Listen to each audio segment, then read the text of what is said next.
Hey guys, it's Mark from North 7 Outdoors. We are back. It's been a while. I've taken some holidays. I've gotten really sick, so hopefully my voice keeps on chugging along there. Just gotten back into the game, I guess, of YouTube, so I've got to answer all your comments that I've just haven't been around for in the last couple weeks since I did the Amazon buying guide there. So today we have a controversial subject. What's the problem with mystery tackle box? Let's begin.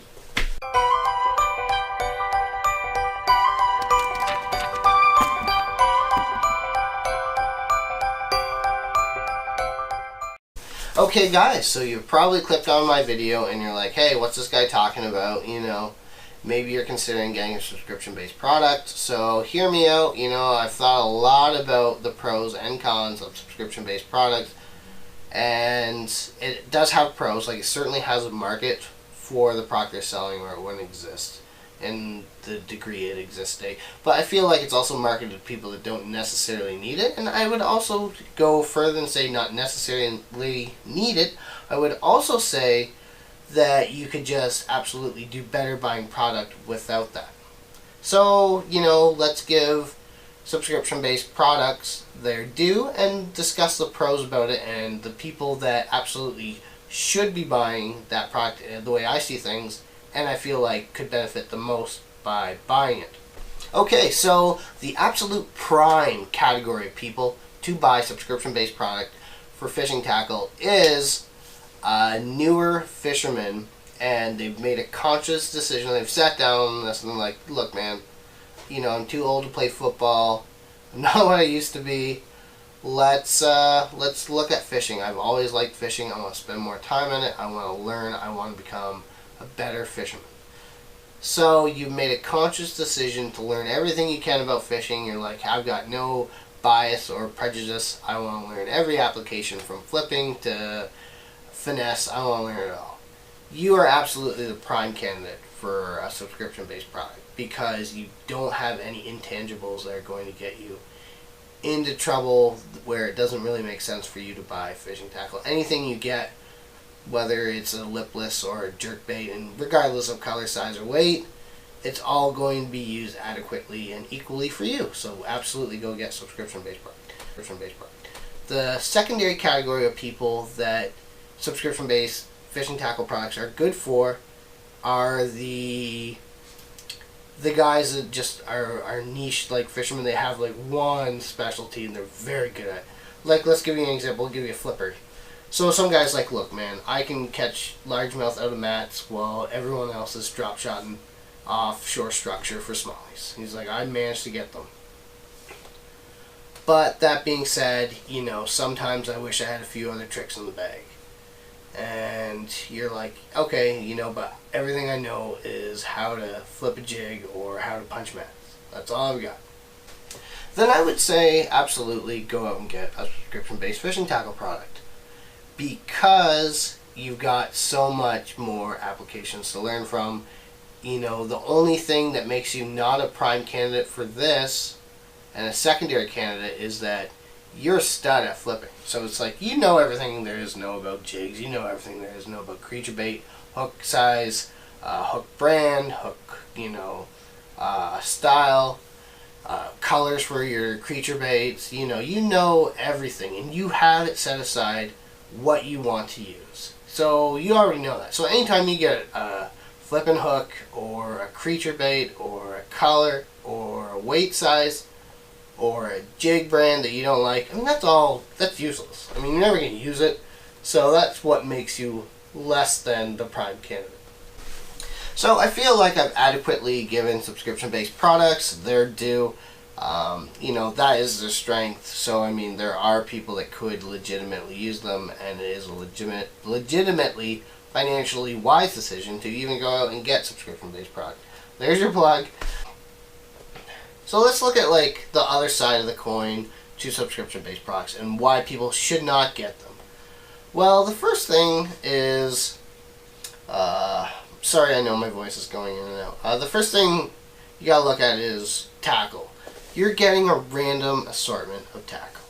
So you look at it and you're like, okay, well, yeah, I'm getting a random store tackle, but I'm getting $60 worth of tackle for only $30. I mean, that's pretty good. Well, yes and no. I mean, that's an individual perception of it. So, you're like, hey, I got this, lipless crankbait here. It says it retails for $8.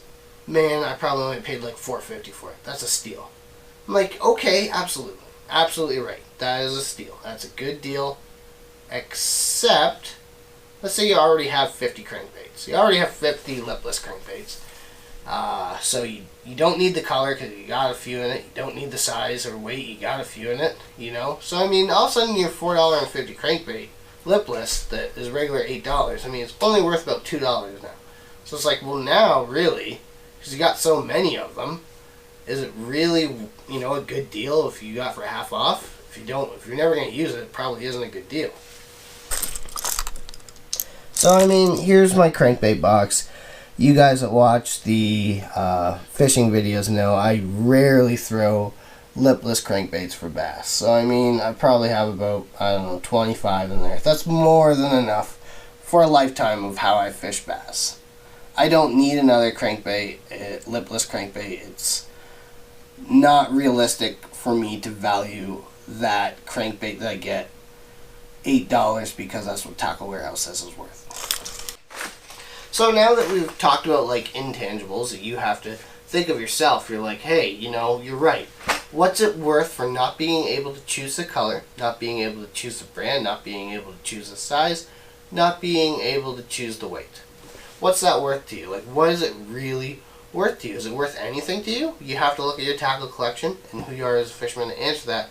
But I say to a lot of people that are like me, it's like, I'm not an FLW stud. I mean, I fish a few bass club events. I mean, that's it. I'm a lot of time on the water, but I mean, I'm not an expert, but I've amassed enough tackle that I can legitimately say subscription-based products aren't a good enough investment for me to financially spend my money on because I can do better.